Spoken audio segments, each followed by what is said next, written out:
I'm Ron DeLegge with ETF Guide. It's great to see you again. I got a few things you need to see, so let's get started. Beginning with stock market sentiment, and we see CNN Fear and Greed Index right now in very fearful levels, which is quite a paradox because U.S. stocks have actually been strong performers this year and much better than many expected. We did have a little bit of a sell-off here in September, but nothing what we would say that would be overly bearish, at least not yet. Of course, all bear markets start the same way, right? With a minor correction. But thus far, the uptrend, for the most part, remains. If we take a look next at the broader asset class universe and some of the ETFs tracking them, this chart illustrates the one-year performance thus far. Actually, this is a year-to-date chart, so that means it's the beginning of 2023. It's not a one-year chart, so just that minor correction. But you can see here Bitcoin outperforming stocks, bonds, global real estate, as well as commodities with a 62% gain. Of course, it was up much bigger and larger earlier this year, but nevertheless, it's holding on to its gains. So Bitcoin and cryptos continue to perform pretty strongly relative to other asset classes. Now, in terms of S&P 500 industry sectors, you can slice them up like a Chicago or New York pizza, whatever your preference is. And if we take a look at the top performers, you got these three that have been leading all year long. The same three, XLC, XLK, and XLY. Those are the ticker symbols of the ETFs tracking communication services, as well as technology and consumer discretionary. And we've got 6 out of 5 that are up. And you notice the 5 that are down, with the exception of utilities, the losses are pretty modest for the most part. And so this is the sector view of what's going on underneath the hood in terms of the market. Now, here's a chart that I've been wanting to show you. And of course, my YouTube peers have this insatiable obsession with Tesla. Tesla. That's all they can talk about. And they paint this false impression that Tesla is the best investment ever. There's nothing that can beat it. And Tesla. So here's my public service announcement that there are investments that are actually performing better than Tesla. And here's a perfect example. Here's an ETF, TECL, which aims for triple daily leverage to technology sector. And it's outperformed Tesla by over 600% the past 10 years, which means if we look at this in terms of dollar terms, that means that's a 2,400% return versus Tesla's 1,800% return. You invested $10,000 in TECL and sat on it for 10 years, you'd have $240,000 versus Tesla $180,000. That's a $60,000 difference in favor of the ETF. Now, am I saying you should buy and hold a leveraged ETF? Not necessarily, but this illustrates what would have happened if you did. And certainly that's part of a much broader and bigger frame of discussion in terms of investment thesis and philosophy. But this just shows you again the straight performance. This is, by the way, historical performance, so not necessarily indicative of what's going to happen in the future. Here's another look at the same ETF, TECL, versus GBTC, which is a Bitcoin trust that has been trying to get regulatory approval to convert to a spot Bitcoin ETF. Gary Gensler and his gang keep punting on this. No further comment on that. But you can see here that GBTC has delivered an even better performance return than Tesla, as well as TECL, and of course the triple Qs, which is the NASDAQ 100. This is the unleveraged version. And so this just gives you perspective in terms of long-term historical performances. It's a 10-year chart. And GBTC, by the way, just celebrated its 10-year anniversary. This chart illustrates that bond investors that have been bearish have been absolutely killing it, and that's what TMV is. TMV aims for triple daily opposite performance to long-term U.S. Treasuries. And just so you understand this, when yields and rates go up, bond prices go down, and bond bears, again, have been killing it because bond prices have been falling sharply. And long-term bonds get hit the hardest when rates go up. since they're more sensitive to rate increases. And this chart shows you why TMV has been such a good performer. And of course, TLT, which is just the straight 20-year Treasury bond ETF, TLT, that's from iShares, down about 9%.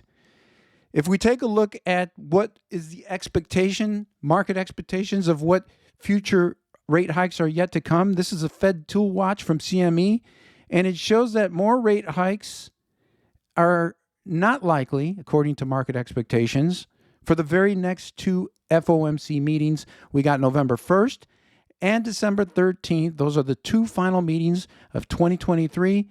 And as you can see here, I've highlighted what the market expectations are. We're right now at 5.25 to 5.5, and market expectations are that will mostly stay the same heading into the final two meetings. So what is the impact of rising rates on U.S. GDP, gross domestic product, as rates go higher? Well, that increases the interest cost of the federal government, and that's devouring national GDP. As you can see here, this is from the CBO, as Congressional Budget Office. And as you can see, the increments for every 1 percentage point of increasing rates adds to significant debt burden.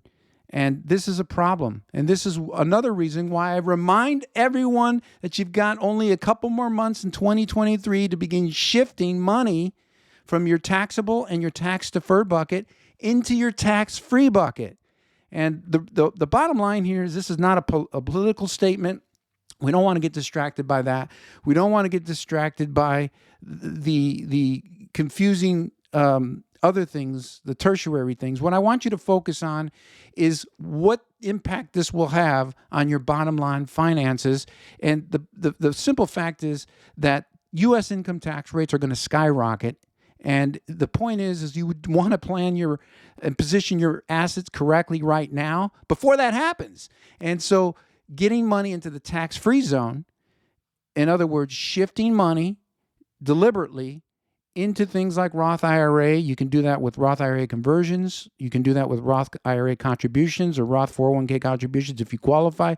You can also do that with some forms of life insurance for those of you that have really super high incomes that aren't able to contribute to Roth.